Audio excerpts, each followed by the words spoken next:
In today's lab, you're going to be doing two experiments. One, you're going to be determining an empirical formula, and in the second part, you're going to be determining the percentage of water in a hydrate. Determining the percentage of water in a hydrate is very easy. All you do is take the hydrate, heat it, drive off the water. You left behind an anhydrous salt, and weigh that, and that will tell you the weight of the water lost. So you're going to be using magnesium sulfate today, and notice they didn't give you the value for the water. Now we know what it should be, but we want you to experimentally determine it. So what we're going to do is weigh out between 1 and 1.5 grams of magnesium sulfate. So we're going to weigh this out, place it in a crucible. So we're going to place it in a crucible,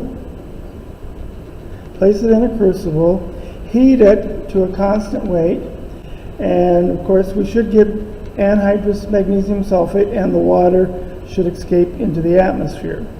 So once we've done this, if we subtract this weight from that, we'll know how much water was lost, and then if we convert those to moles, we can look at molar ratio, and that should tell us, is this 1 to 1, 1 to 2, 2 to 6, whatever the number might be. So we will take and put this in a crucible, heat it. We don't want to put a lid on it because we want the water to leave the system. So I will weigh out the sample of magnesium sulfate, but first I got to weigh my crucible. Okay, I will turn the gas on, light my Bunsen burner. Old Bunsen burner. Adjust my flame. I want a very, very hot flame. So I open the barrel. It lets oxygen in through here, comes up, mixes with the gas, gives me a very rich burn.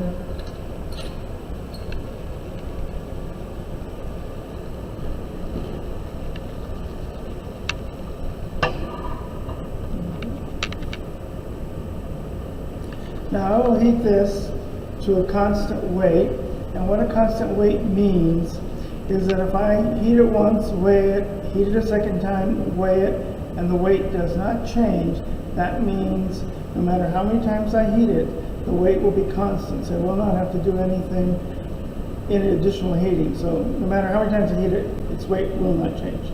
So you will not see anything happening here. It's just that the water is being driven off as a vapor, leaving behind anhydrous magnesium sulfate. So when this is done, we'll reweigh this, get the weight of anhydrous sulfate, that's without water, and the weight loss we will assume is water loss. So this will take a few minutes. If the crucible goes red, don't worry, it will not melt.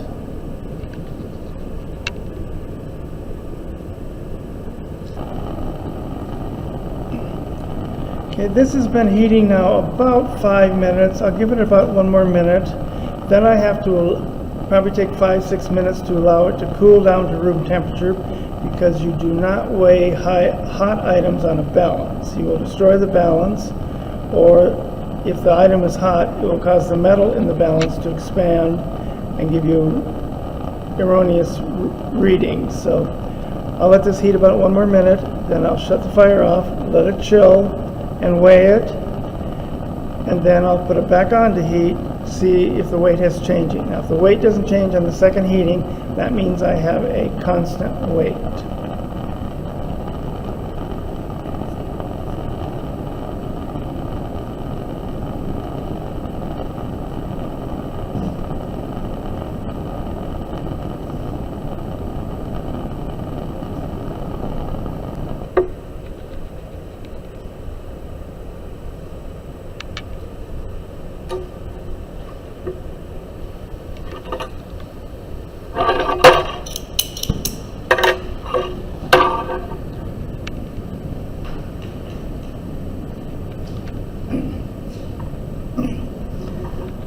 I have now put my crucible, weighed my crucible, put it back on for a second heating, and I will let this heat at about 3 to 5 minutes, recool it, and then weigh it and see if there's any weight change. If not, I know I have a constant weight.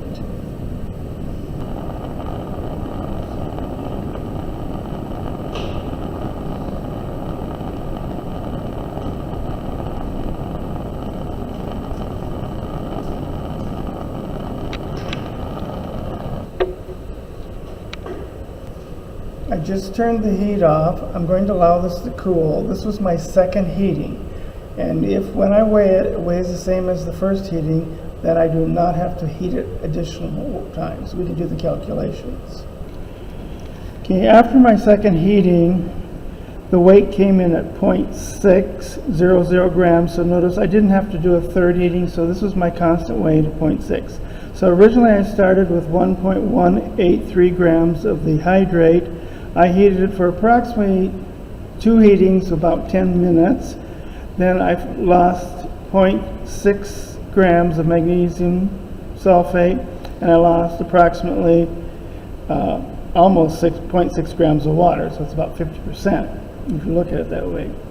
So then what I have to do is I have to convert these to moles so I can look at the relationship between the two. So I've done that.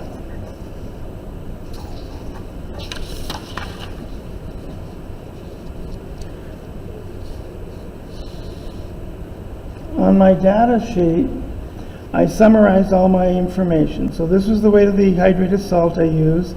This was how much anhydrous salt was left, and this was how much water was driven off.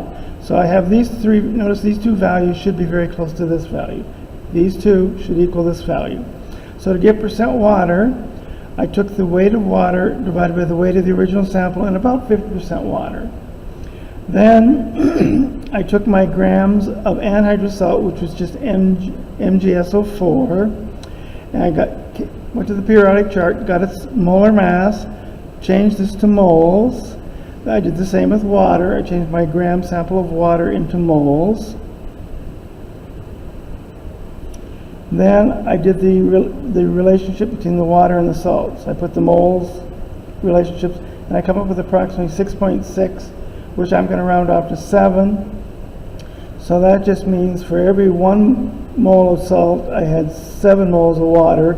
So I know that for every 1 mole of magnesium sulfate, I had 7 water molecules. Okay. So that's how you'd interpret your data. And you will be given example problems in your post lab to do the same thing.